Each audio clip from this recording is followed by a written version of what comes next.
It is the Big Bad Evil GM, and I am returned. Today, I will be talking about the lore of my setting, more specifically, the universe that my setting is in. And if you notice that I am on a chair, that is correct. Because I rearranged my room so that I don't have that light shining in anyone's face in the background. It annoyed me, I assumed it annoyed everyone else. Now on to business.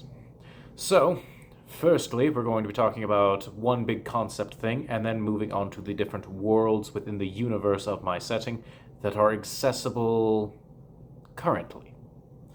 So, the Sea of Transcendence is the only other plane within my setting, as the elemental planes, the hells, and the celestials, those things don't exist in my setting. Instead, we have the Sea of Transcendence. In the Sea of Transcendence, which is the source of magic in the setting and also the place in which souls reincarnate throughout the universe, it is a place where you can form what is known as a constellation.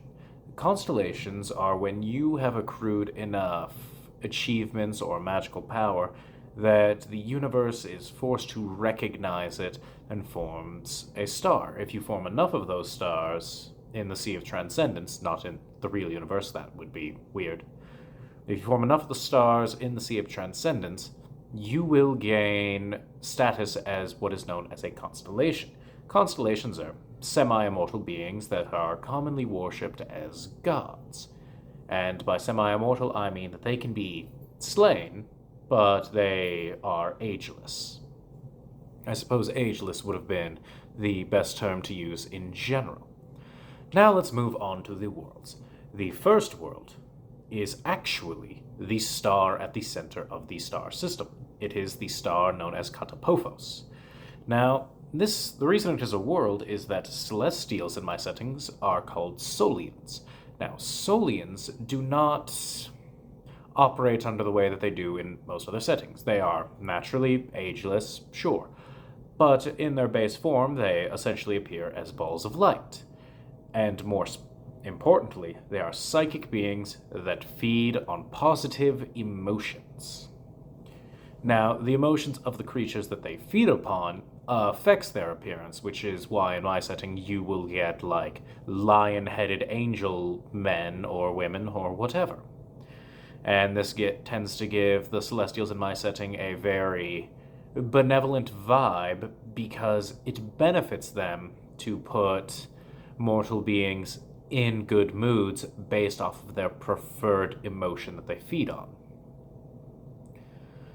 So, and that's basically what's going on Katapofos, other than the fact that there is a city named after one of each of the 7 constellations that call Katapofos home.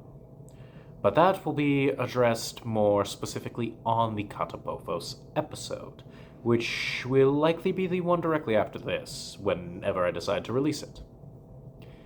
Next, we have Ryahan, the world closest to Katapofos.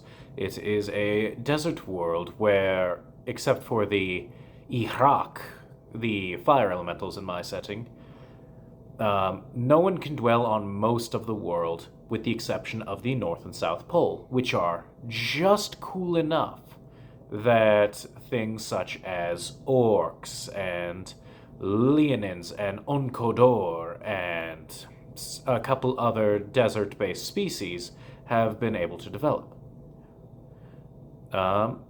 That's the essentials of Ryahan until it gets its own episode. After that, we have the twin worlds of Sylvestria and Umbris, from which the Faerie and Hexri originate. These worlds, unlike the others, are much more deeply connected through things known as spirit veins. Now, most of these worlds are connected through spirit veins, which will allow dimensional travel between these worlds using teleportation circles and such.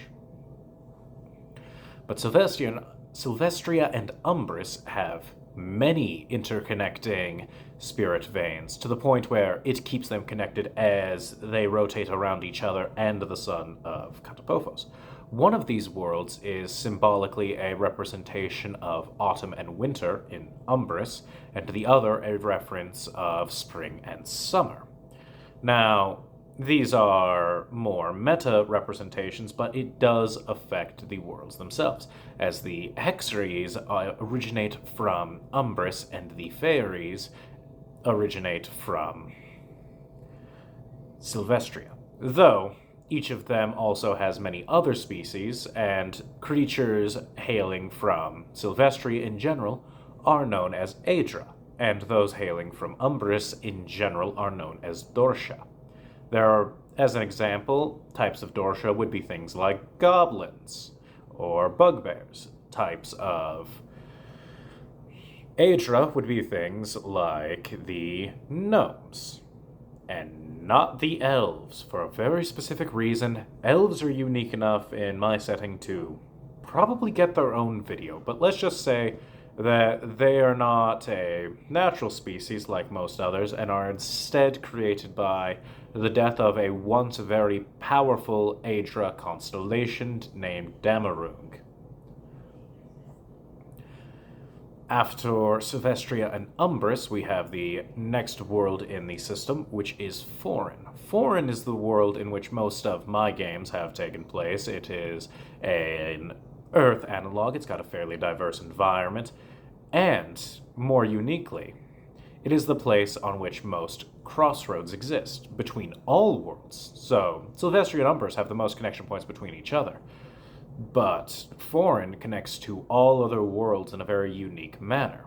And this caused a very important event in my setting called the War of Worlds, in which basically everyone except for the Solians and the Skoteni tried to take control of Foreign, forcing the once powerful giants out of their rank as the ruling force of the world, and instead allowing humans to rise up with the help of the dragons, an alien species from beyond the void.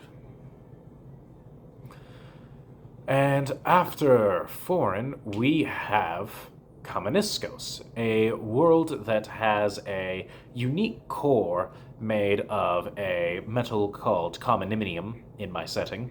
I know, very creative, naming the metal after the planet. But this metal, when it is heated, in a manner similar to the core of a planet, will cause a powerful magnetic field. This magnetic field causes all land masses, water, and other things on Kameniskos to float. So this world it's basically a bunch of different flying creatures moving around these floating land masses with giant pools of water in between them. Also suspended in the air, or on the landmass in some cases. And that is home of things such as the Akashi, a avian-like people, as well as the air elementals of my setting, the Savantra. And next, we have Thon, a city with harsh, powerful winds on its surface that make it completely uninhabitable by anyone except possibly a Svatantra. Svatantra, that's the word. Sorry, I'm trying to remember my own words, and a lot of their basis is in other languages because it sounds better for just picking an English word or just calling them an air elemental. I like things to have their own words for their own things, so I will do moderate research into different languages in order to name things within my settings, which I feel is pretty common. Svatatra, air elementals.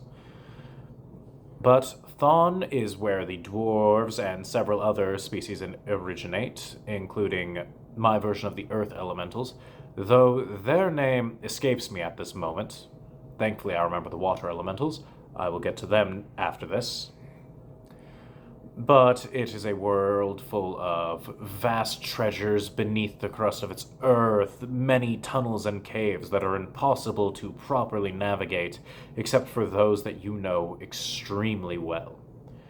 And this world, as I mentioned briefly, is extremely famous for its wealth of natural minerals beneath its crust. Gold, silver, diamonds, whatever you may need for your own purposes.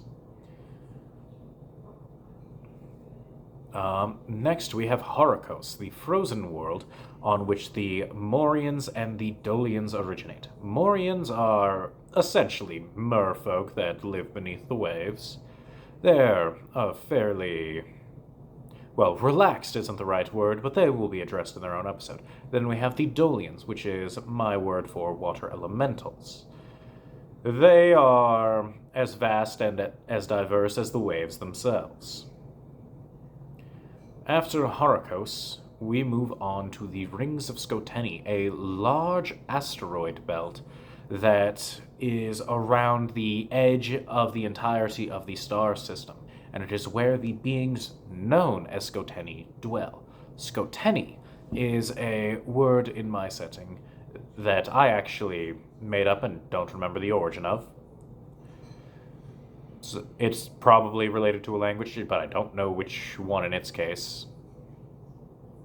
And in the case of the Skoteni, it means starved.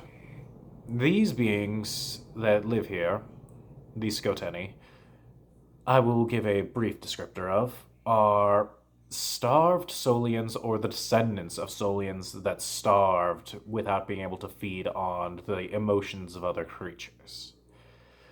And as such, they have collapsed in on themselves, becoming an inverted version. They now feed on negative emotions. At one point, they fed on their own negative emotions, and that's what led to the specific type of Skoteni that they are.